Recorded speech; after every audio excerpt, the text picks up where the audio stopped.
All right, YouTube, how you doing? Welcome back to the channel. It is Saturday, January 15th. We got a full MLB slate to dive into in today's video like we always do. We're going to go through each and every one of these games. I'll give you my lean on the side. I'll give you my lean on the total. We'll talk about any other plays like player props that we like within the game as well. But as always, guys, keep an eye on the pinned comment. That is where all of my final plays, so I'm actually rolling with myself, all of my final plays will live. In terms of what we had last night, we had a decent amount of plays. We had to fight to make a little profit here, but we do go 4, 3, and 1. The Tigers' first 5 ends up pushing. It was 0-0 after 5, but other than that, yeah, 4 wins, 3 losses. Not going to complain about it.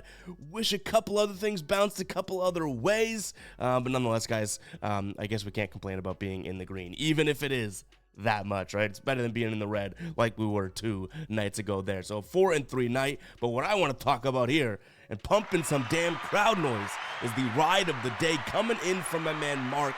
He had Chris Sale over 18.5 outs. Chris Sale goes 21 outs, and this is a damn nice plus money play from Mark here, so shout out to him. If you guys don't know what the ride of the day is, all you have to do is use hashtag ride of the day in the comments. I jump on board with one person's pick, give you a shout out in the next video, win or loss, and over on my Twitter/X, so make sure you go follow me there. But you get a shout out in the next video, win or loss. If you win, we continue to ride with your play.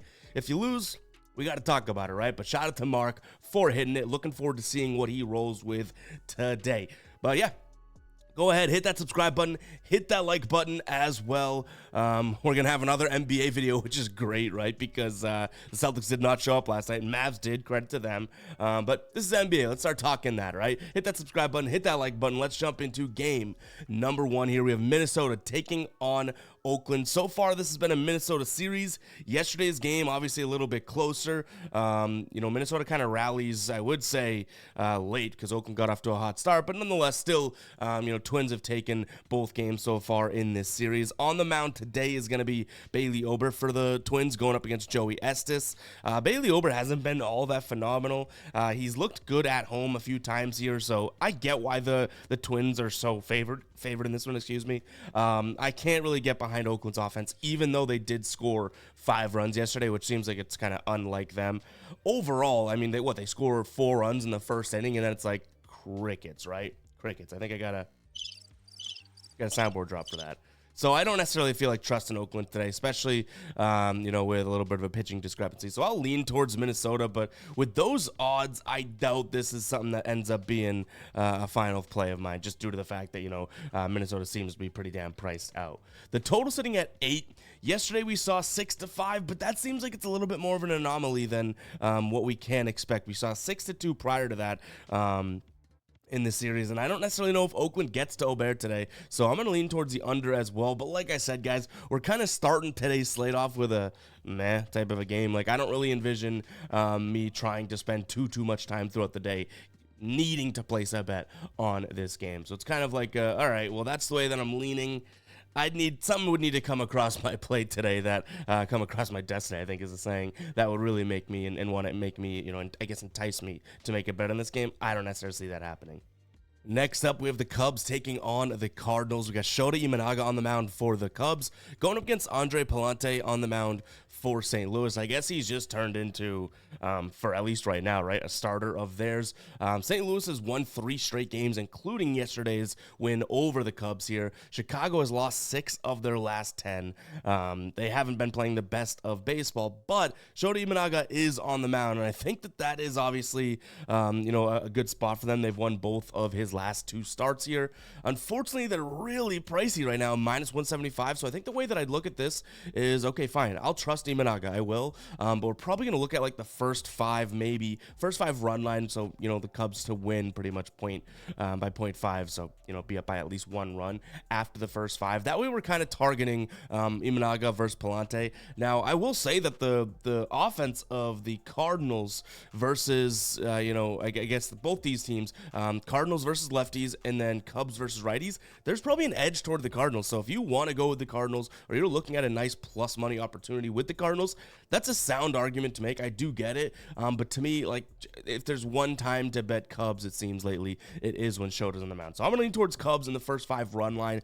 Total here, I'm going to lean towards the I'm going to lean towards the over as well, but I almost want to, instead of saying total game over, because I'm hoping that the Cubs can get to Palante, right? That's kind of the way that I'm rolling. But part of me is saying, yeah, but if you're back in Shota Imanaga, you should be flipping the switch and being like, let's go team total under for Cardinals, maybe in the first 5 or hell, even first game, right? So a little bit difficult there because I do think that this could be like a 5-3 game at minimum or 5-4, something like that, right? Which would end up cashing the over. It's 5-4.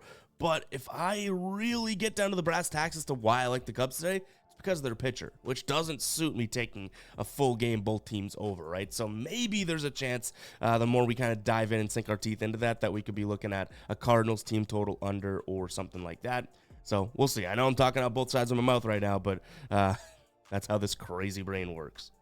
Next up here, Toronto taking on Cleveland. We don't know exactly who's on the mound for Toronto yet. I have seen, in some cases, Bowden Francis, but looks like Carlos Carrasco is going to be on the mound for Cleveland, which isn't necessarily the best sight for them. But that being said, he's had a couple, I don't want to say good, but decent spots as of late here. I mean, he's better than what we know about the Toronto pitcher so far, right? Because we don't know who's pitching. But overall, I do think this could be another spot to kind of try and back Cleveland's bats against, if they're facing, right, Bowden Francis. This could all flip depending on who's pitching for Toronto, right? But assuming that, the information we have, it could be Bowden Francis. Could also not be, but if it is, this could be another good spot to get Cleveland at plus money here. They're about top 5/top 10 in almost every batting category versus righties in the last 30 days. So you do like to see that. Bowden Francis is going to throw tons and tons of fastballs. They're really good at hitting fastballs, but again, we can't really make that play on Cleveland until we know that Francis is on the mound, because a lot of that is being based off of him. So I lean towards Cleveland right now, and I'm almost just trying to say, okay, bet it and forget it, right? Because Carlos Carrasco is not a guy that I want to be betting on or backing or anything like that. But as of right now, Cleveland definitely has the better offense. I almost pulled trigger yesterday, right? With Cleveland on the money line, they're plus 130 something. They end up winning 3-1. I wish we did pull the trigger because I still think that they may have had the better offense in that one too, right? But I didn't think they had the pitching advantage. Today, if Bowden Francis pitches, I think that somehow, some way, psycho alert, I think they might have the pitching advantage, which is crazy to say with Carrasco on the mound. So give me Cleveland. And again, we don't know a total yet in this one. I'd guess this finishes right around 8 runs or so, which is kind of an on-the-fence thing to say anyway. So I'll lean towards an under, because I think that this could be a game similar to yesterday, which is like a 3-1 or maybe like a 4-2 type of a game, that type of thing. So when I say 8 runs, like 8 runs being the maximum. So yeah, give me the under in this one as well. But sound like a broken record, right? We need to see who's pitching for Toronto. All right, guys, before we do jump into the rest of the slate here, I wanted to shout out the merch brand we have here on the channel, FadeMe.store. I'm rocking the Gambler 2.0 collection right here. But we have tons of new stuff. The King of the Bases tee just launched. We have the Blackout collection, which has done super well so far. So appreciate the hell out of you guys that have supported. But yeah, tons of cool stuff over on the merch store here. This is still one of my favorites and one of our best sellers. They don't boo nobody's vacay tee, right? Nice little, I guess you could say, ombre, fade, whatever in the front, right? But this, they don't boo nobody's in the back. So I'm enjoying a beer, watching the sunset, while as haters yap. But guys, head over to FadeMe.store. If any of these designs kind of pique your interest or anything like that, make sure to go ahead and check it out. We put a lot of work into these designs and into these products, so they're tried and tested. It's not just taking a crappy shirt and slapping a logo on it, okay? We have tons and tons of samples, and a lot of the times if I get a sample and I'm like, you know what, this is right there, but it's not perfect, we don't just launch the t-shirt to try and get a quick buck, right? No, like I want this to be really nice. Like the one I'm wearing right now is the Gambler 2.0 boxy tee. It's heavy and light at the same time. Like it's not the softest of t-shirts, but I wanted that, right? Like I wanted it to be a little bit oversized, a little bit more boxy. So we spent a couple samples trying to get it right, and boom, we did. So go ahead and check it out. FadeMe.store. I'll put a link in the pinned comment. It's in the description as well. But yeah, FadeMe.store. Go ahead and check it out if you do want to support what we're doing here and get some great merch at the same time. I'm confident in damn near every piece that goes out the door of our warehouse. So go ahead and check it out, guys. FadeMe.store. Let's jump back into the rest of these games. All right, next up, we have Baltimore taking on Philly. And by the way, guys, I know I haven't thrown many player props your way. We're up early this Saturday, so not all the player props are out yet, or at least we're not seeing much of the value. So obviously keep an eye on the pinned comment for any ads or final plays or anything like that. We got a busy day today, so I figured get ahead of this video and get up early, which is tough, drinking all night watching the Celtics lose, getting up early to do the videos. Yikes, what a recipe for disaster, but we're battling through. But nonetheless, we got Baltimore taking on Philly. The Phillies being one of our wins yesterday for some nice plus money there, but today I don't necessarily see that happening.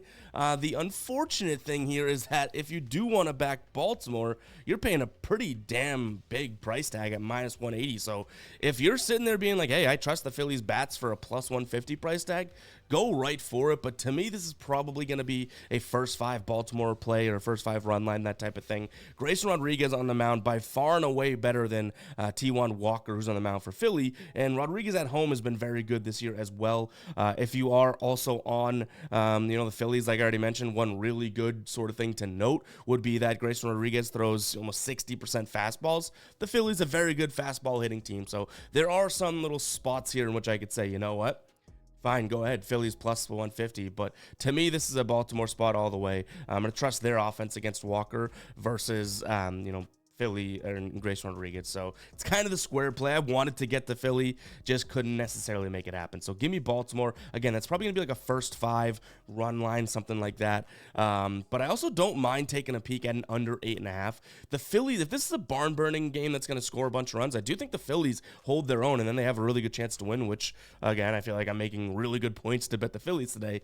But if Grayson Rodriguez goes out there and maybe shuts them down to, 2 runs in the first 5, Baltimore's bullpen should be able to come in and kind of do their thing as well. So I'm going to lean under. I think it's like a 5-3 game maximum, Baltimore winning. All right, next up we have, I guess similar to yesterday, but one that's kind of like a type of a game. Nationals taking on the Marlins. DJ Hurz on the mound for the Nationals. I believe he has 2 appearances, 1 start, if I'm correct, right? Anyways, his debut was a little while ago. Really hasn't looked all that tremendous so far in the bigs, but he's going up against Trevor Rogers, who I wouldn't necessarily want to sit there and back, day in and day out either. So to me, this is a spot in which I say, you know what? These bats are probably, nothing to be afraid of, but these pitchers are a little bit less scary than even the bats. So I'll lean over in this spot. Not for nothing. Yesterday, it did hit the over, 8-1. And the last few games between these two teams have been kind of crazy, dating back before that. So still this season, but the last time they played, 7-2, 12-9, 11-4. So maybe we'll see some more runs being scored in this one here. Give me the over. If I had a gun to my head and I needed to pull the trigger on a team here, I'd probably consider the plus money team just because I think both teams have like not a very good pitcher on the mound. So I'll lean towards Miami on the money line, but overall, again, this is not really a spot in which I'm sitting there and absolutely loving what is in front of me. I could get behind Vargas and maybe Meneses in terms of under in bases. Maybe we take a peek at Josh Bell in under in bases again. So there is some player props here, but the thing that would keep me off of it is pretty much the last 10 seconds that I talked, right? These pitchers are not that great. So me sitting there being like, ooh, I like some under in bases, that could just me getting down a rabbit hole and ultimately end up throwing in a couple bets that just are chalked from the beginning. You know what I mean? All right, San Fran taking on the Angels. Yesterday, the Angels pulled this one out. I almost bet San Fran too, which I'm glad I didn't. Obviously, they ended up losing, but was almost right there. In terms of what we have today, we have Keaton Winn on the mound going up against Patrick Sandoval. Sandoval's had a few decent road starts, but overall, I think that San Francisco, just their offense should being the key word here, should be much better than the Angels. But I kind of said the same thing yesterday, and they ended up losing 8-6, right? So I'm going to lean towards the Giants yet again. But to me, I can understand if someone's scratching their head being like, is that really the move? But overall, I do think that, Giants could put up 4 or 5 today and the Angels stay right around, I guess 3 or 4 in a sense. So I'm going to lean towards the Giants here in this one. In terms of a player prop, I don't mind taking a peek at Taylor Ward. Ward under 1.5 bases. His batting average drops to .219 against right-handed pitchers. And I'm liking the pitch mix as well. Splitter, fastball, and sinker from Winn. Ward hits only the fastball well within that. So give me his under as well. It's kind of juiced, minus minus 155 on DK right now, but still a spot that I do think could be worth potentially pulling the trigger. So keep an eye on the pinned comment for any final plays, but I'll lean towards the Giants win, and then kind of like I said, I guess, an under with just given the fact that we're looking at, I think the Angels kind of stay below a certain number today.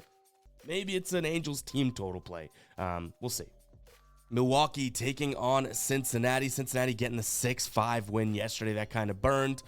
Peralta and Green both just pitched kind of mediocrely. Is that the word? Mediocrely?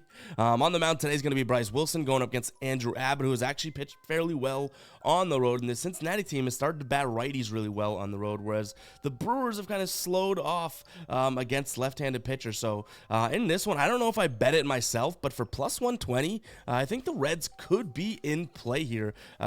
Taking game number 1 there. They have also now won 2 straight games and 8 of their last 10. So I think that there should be some rationale behind being able to back Cincinnati. But again, I don't necessarily know how much I want to fully back Andrew Abbott, and as well as just, a kind of a volatile and up and down, Reds roster. But to me, I think that this is a spot in which the money may make sense. It could also be a first 5 play because I do think the Brewers have a slightly better bullpen than Cincinnati, so maybe that's a spot there just overall. But both these teams, Cincinnati's bullpen's actually worse and more taxed, so maybe it is a first 5 play if we do want to roll with something like that. In terms of the total, I think this one sticks right around 8, so I'm not gonna confidently bet the over, but I do think that both teams are capable of scoring 4 runs today, and then obviously if they're tied 4-4, they got to score 1 more. So I'll marginally lean towards the over, but overall, I wouldn't, if you're thinking under, and I just said that, I would not take that for your gospel. I'd take that with a damn grain of salt.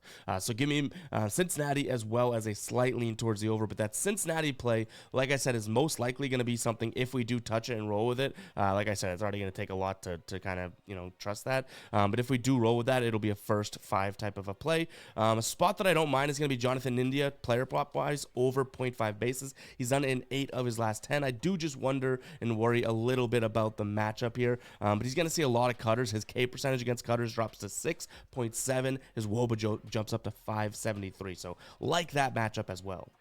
All right, Braves taking on the Rays. Yesterday, Chris Sale gets the job done. He goes 7 innings. Littell goes 2, and the final score 7-3. Today, I don't know if the Braves kind of walk away with it that easily. Ryan Pepe Le Pew on the mound for them today, going up against Charlie Morton. Charlie Morton's definitely had some good spot starts this season, but overall, he's been hit or miss. He's been going bad start, good start, bad start, good start, bad start. So maybe he's due for a good start here. He definitely has really good numbers against the Rays in the past, but Ryan Pepe Le Pew has looked like, I would say, his last 3 starts, not all that tremendous, but prior to that, he was kind of giving you, I would say, 5 to 6 innings of 2 to 3 earned runs. So at least there's some consistency here. And I do think that he is good at home. The numbers would prove it. 0.61 whip at home, 0.97 FIP, a batting average against of 172. The dude's actually been pitching really well at home. But overall, can you get behind him enough? They do have the worst bullpen, the worst bats when it comes to batting righties. So I don't think the Braves pull away with this, but I do think that, he does pitch a decent game. So I think my main lean, or at least what I jump to here, might be just taking a peek at the under, but I just couldn't get to the Rays overall. So I'm going to lean under in this spot as well as the Braves. I wanted to get to the Rays because I think you're getting a decent price tag there. Right now you can bet Tampa Bay for plus 140. I don't mind that, but Charlie Morton hasn't been all that electric lately. But I like Pepe Le Pew. I think he's been pitching well, but just not well enough to kind of cover some of the other lackings there on this offense. So give me the under as well as the Braves. All right, Houston taking on Detroit. Here we have Verlander on the mound going up against Jack Flaherty. Jack Flaherty boasting some damn good numbers on the season, and obviously he's cashed for us a couple of times. I still remember when he had his over, I think we had his over 5.5 strikeouts for plus 124, and he had 14 strikeouts. So the dude was dealing, but he hasn't let up a run in his last 2 starts, 3 hits through his last 11 2/3 pitched. Going up against Houston, though, obviously a little bit different of an animal offensively, but their offense hasn't been super locked in lately. You know what I mean? Like, I don't sit here and I'm like shaking in my boots over Houston. So this could be a spot in which I like Jack Flaherty go out there and pitch, and Verlander I feel like we can trust against his ex-team. So even though it is a low total, I don't mind looking at an under 7.5 here. Now, is it a matter of being able to have the confidence to pull trigger on Jack Flaherty here? Plus 120 odds almost tell me yes. But even, after yesterday's game, Houston wins 4-0. I think Detroit must have some runs left up in the tank. Hunter Brown looked like really good, and it's like, I don't know about that one, right? So I'm going to lean towards Detroit because I think, they have some runs carrying over. They should at least. They should be able to get to Verlander, and you're getting them for such a high plus money tag. I like this spot. Like yesterday, they only plus 105. And we took them first 5. It was kind of a wash, or was a wash. Today, I'm trusting Flaherty here, and for plus 120 and maybe even beyond, we'll watch that price. I think it could be worth the flatter. So give me the under as well as Detroit. In terms of what we're looking at from a player prop perspective, I don't mind Jack Flaherty over 5.5 strikeouts. This is a team, Houston, that's going to try and get to him and swing the bats. And you know what? If he gets guys fanning, he's going to crush that line, and you're getting decent odds too. Minus 110 right now. Some other books have it at minus 120. Another spot could be over 15.5 outs for plus money there as well. So yeah, maybe I'm backing Jack Flaherty a little bit too much here, but I could see this kind of working out in his favor. Another play that I would lean towards, which we've cashed a couple times, but he's also burned us, is a potential play of Matt Vierling under 1.5 bases.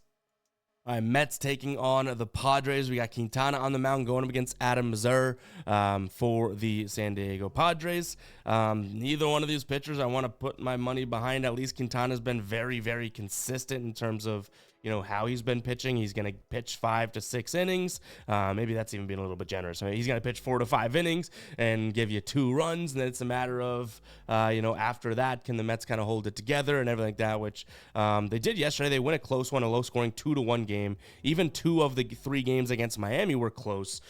So I think I'm going to lean in a similar direction as we did yesterday. Not in the money line. I do like the Mets today, almost by default because I'm not trusting Missouri. But I'm also going to like the under yet again in this spot. Like I kind of mentioned, like Quintana should kind of put us in a tough situation, but I'm almost trusting the Padres bats are not going to go out there and absolutely capitalize. So that being said, I know it's kind of confusing, but I could see this being like a 3-2 game through the first 5 innings, and then maybe 1 run on each side to close it out, which would put us at like a 4-3 spot. So hell, give me an under here. No real player props that are jumping off the page to me. A couple considerations, I guess is a good way of putting it, that I had would be DJ Stewart under in bases, potential for JD Martinez yet again under in bases. And then if you want a real plus money flyer that I don't mind taking a peek at, it would be Starling Marte over in bases for plus 165 there.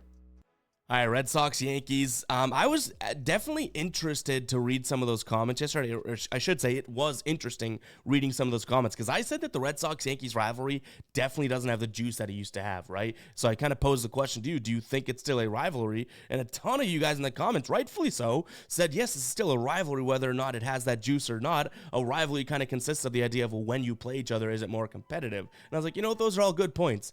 And then the Red Sox go up there and kind of throw up an absolute dud, 8-1. We did hit a bet in this. We had Yankees team total for the first 5 over. I don't mind running that back again, which is what we did, is taking both the Red Sox team total over and the Yankees team total over in the first 5 here. I much more trust the Yankees to get to Cooper Criswell today than Carlos Rodon, vice versa, Red Sox, Carlos Rodon. But Rodon has not been tremendous on the road. Now, we got a comment yesterday being like, I love how Ev tries to find a lane for Boston all the time. And I guess that probably is just like my homerism, right? I'm from Boston. I'm a Boston fan. The Red Sox probably rank 3rd out of the 4 main, so it's not like I'm a massive Red Sox fan, but definitely a massive fan. Now they're playing the Yankees. Today, I don't think that I can get there. I don't think that I can find a way to make a case for the Red Sox. So I like the Yankees in this spot. Pretty damn pricey at minus 160, but again, I can't really make the argument for the Red Sox. Give me them. In terms of a total, did go back and forth with this one this morning. Yesterday, 8-1. I don't know if the Red Sox, I think the Red Sox might go 2 runs in the first 5, which would catch their over, and then maybe 1 more. I think the Red Sox score 3 or 4 runs again, which, now are you going to say that the Yankees are going to go put up 8 or something like that again? Perhaps, but I'm actually going to lean towards the under. I don't think I end up playing that, though, but that's just kind of where my head is at right now. I don't think the Red Sox have the best offensive performance today, so knowing how I've predicted this, they could go out there and score 12 runs today, right? Seattle taking on Texas. Now, this is what I'm talking about. We have Kirby on the mound going up against Nate Eovaldi. I'm loving the idea of a pitcher's duel in this spot. I truly think this could be a 4-3 game as maximum, regardless of who you want to bet on. So this is a spot in which I don't mind thinking about. I think you probably have more value betting Texas here. They've now lost, or they lost, game 1 against Seattle. But Seattle's offense hasn't necessarily been like crazy good, right? They're 2-3 in their last 3 games with 2 runs, and 3 runs scored. So if Texas can even get to that like 3, maybe 4 run spot today, whether it's against Kirby or the bullpen of Seattle, like I think that they're going to have a really good shot of winning this game. But overall, Texas's offense against righties not been that great in the last 30 days either. So I can't sit here and be like, well, look at that. Like, Seattle's offense is scoring 2 or 3 runs. Last 4 games for Texas, same exact spot. So I think these teams are in very similar situations. You have 2 very good pitchers going. One of them you're getting some damn good plus money, plus 115 right now in DraftKings. One of them you're getting that price tag for. So that's kind of the direction that I would lean in here. But I'll still take the under, even though this is such a low number. Like, I'm all for the hype of this being a pitcher's duel and whatnot. It's probably going to end up being like a 10-6 game, but you know what? Right now, I love the idea of 2 hardworking pitchers going out there and just trying their best to shut down the other team.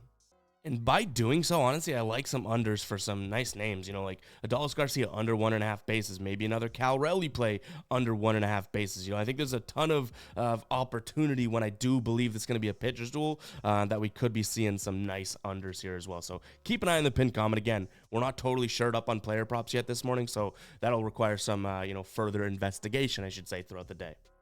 Dodgers taking on Kansas City here.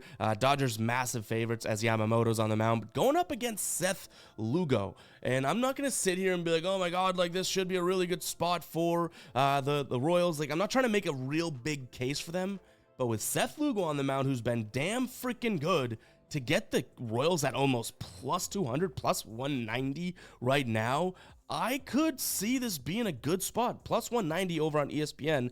I think a lot of people are going to come in on this, though, because it truly is just worth the flyer. So we'll see. I don't really want to play it past that. Like, if I end up having to get this in the plus 170s, I think the value has gone to crap. You can get a really good pitcher here and a good team. I mean, they've had a really tough go. Cleveland, Seattle, New York, the Dodgers, right? Like, not the easiest of schedules. But, Seth Lugo has pitched really well, barring, what does he have, I think it's either his last 2 or 3 starts are kind of like not that great. But again, New York, Cleveland, like some of these offenses that are kicking into gear. Overall, my point is that if you can get this for nearly 200 odds, I think it's a flyer spot for Kansas City. Even if they lose, it's like, yeah, I mean, if they won, they were going to double up our money. Like, I think that could be a nice little spot. So give me Kansas City on the money line solely because I think this could be a close game. And, Yamamoto's very good. I'm obviously giving them that credit, but Seth Lugo's also very good. I would 100% give him that credit as well. So yeah, that's kind of where I'm at. Seth Lugo hasn't had the best of track record against the Dodgers. Just want to throw that in there, but you know what? It is what it is. He's having a decent year. Maybe after those last 2 starts, he kind of bounces back here. In terms of a total, 8, I mean, you could go either way on this one. I think if this was 8.5, I'd lean under. If it was 7.5, I'd lean over. So I'll lean towards the under solely because I'm kind of hoping that Lugo pitches well, and that's a lane for the Royals. But overall, I don't really love the total. Colorado taking on Pittsburgh. We have Jared Jones on the mound for Pittsburgh, going up against Colorado. Yeah, there's no way that I really could get to Colorado here, but a way that I think I can back Pittsburgh is by potentially taking a peek at Colorado's team total under. That would ultimately be, I guess, what we're looking at here. Where is it? Under, I think it was under 4.5, right? Minus 130 for Colorado. So I think that could easily be a spot overall. You can get plus money for under 3.5. I don't think they're going to go out there and throw up a dud, and obviously you have the altitude and whatnot, but give me the full game under as well as a nice little spot for under 4.5 when it comes to Colorado's team total. That's kind of the way that I bet Pittsburgh money line as well, right? But they're kind of priced out at this point. So that is where my head is at. Under in Pittsburgh, but the way to kind of do that is a hybrid play, is team total under for the Rockies. All right, last game of the slate, we have Arizona taking on the White Sox. Arizona, honestly, the price was not what I kind of expected. They're minus 150 right now, and I was like, okay, that's interesting. And it's because Scott McDough, I don't really know much about the guy. I think Tommy Henry's supposed to be the primary here. Scott McDough or McDonough is supposed to start here, or at least open it up, but there it is, right? Like, there's the reasoning and rationale behind this. You have pitchers, pitching for Arizona that don't look all that great, and Eric Fetty, who hasn't been terrible here. That all being said, are we really going to give, the White Sox this sort of like esteemed offensive look? Like, oh, well, we got two bad pitchers on the mound for, Arizona. We got to go with the White Sox. Like, the White Sox have been struggling to score 3 runs regardless who they're pitching. Like, I could pitch left-handed. By the way, I'm a righty against this White Sox team, and they may hit 1 home run off me. Shout out to Luis Robert Jr. But, like, overall, they're not a consistent offense. So I'm going to lean towards Arizona. I think you're getting them for at least a decent price at minus 150 in a team that the offense is just way, way better. And I mean that. So yeah, give me Arizona here. We don't know what the total is just yet. But if I were to say, if a final score, like maybe a 5-3 win for Arizona. So use that for what it's worth in terms of what this line could come out to be. But guys, that's going to wrap it up for today's show. I feel like we kind of flew through that, but also didn't at the same time. I do appreciate everyone tuning in. We have a busy day ahead of us on this Saturday. But yeah, that's what I love about this stuff, man. The grind don't stop. If you made it this far into the video, go ahead and comment that. Grind don't stop, because, it really is. Weekends, vacation. You guys have put me in a great position, and I mean great, to be able to do this for a living. If you don't know, 3 months ago, I quit my full-time 9-to-5 job to pursue this, and it's been up and up and up since then. So I can't thank you guys enough, and I'm super appreciative, and don't take it for granted. Sort of these early mornings on a Saturday, or we're having fun. Me and Paris were drinking, watching the Celtics, and I have to get up early the next day. Like, that's all worth it to me. That headache in the morning, it's like, yeah, but you're going to talk about sports, brother. You know what I mean? So hopefully you guys understand that, and I'm not just ranting out my ass here. But I'll catch you guys in the next one, all right? Peace out.